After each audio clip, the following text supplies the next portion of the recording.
I mean, I think the biggest thing is, and one of the things that you'll notice if you look at the menu at Josephine, there are a lot of, we almost consider them gateway drugs.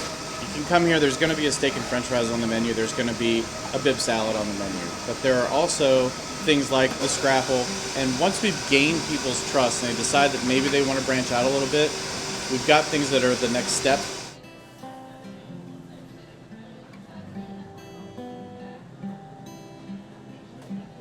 Yeah, I mean, I grew up in a largely agricultural area in south central Pennsylvania, and it's just really important. I mean, I grew up around animals, and it's really important to, I feel like if you're going to eat the animal, then you should make an effort to eat all of it and not let any of it go to waste.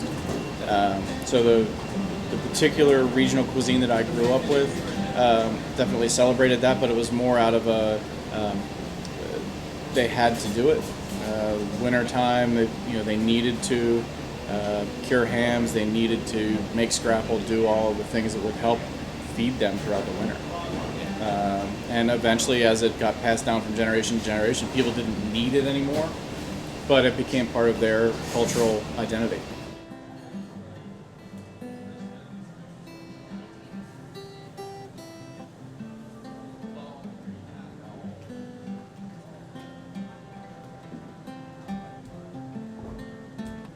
My name's Chuck.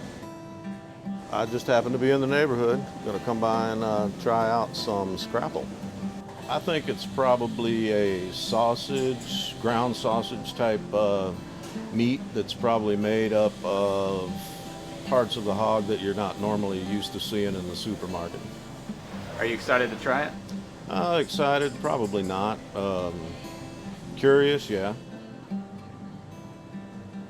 Scrapple was basically born from the idea of the pigs being slaughtered in the fall, and then the necessity to use every bit that came from it. So scrapple is normally the scraps that are left over from the butchering process are cooked down with buckwheat flour and cornmeal, formed into a loaf pan and set, then cut into slices and fried for breakfast. Here we take it, we maybe don't use all of the leftover cuts, we use some chicken liver, and we've refined it a little bit, but at its core, that's still what it is.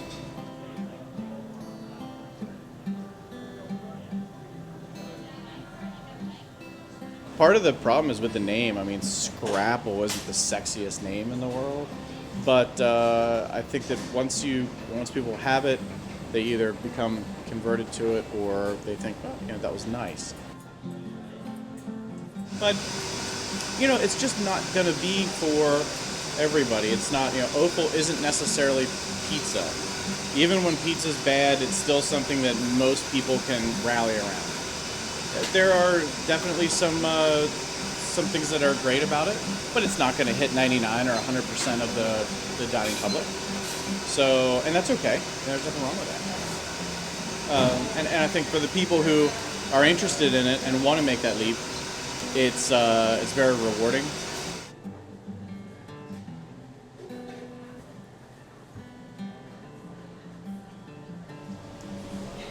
So, what do you think?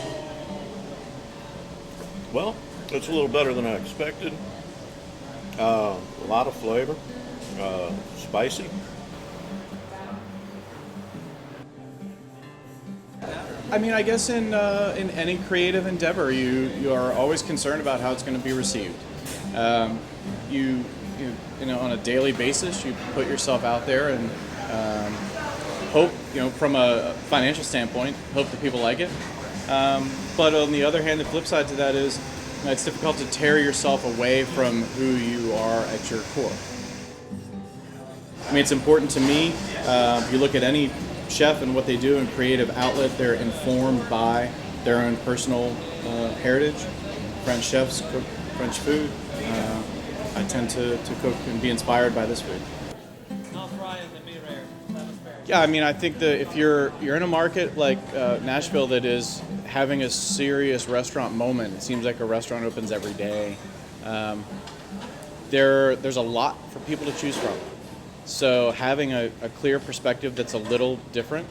I mean, this is kind of a one-of-a-kind thing. There aren't too many people doing some of the things that we're doing. It'd be tough because it's a very personal experience. But then on top of that, I think the thing that really drives Josephine at the end of the day is just the people. From the people who are in the front, the people who work in the back, and they're providing that unique experience. And that's really what it's all about. You're going to come back to a restaurant because someone made you feel welcome. The food gets a lot of attention, but at the end of the day, it's really that personal interaction with someone, and they can make or break your experience. And we've been lucky enough that we've been making a lot of experiences and making a lot of memories.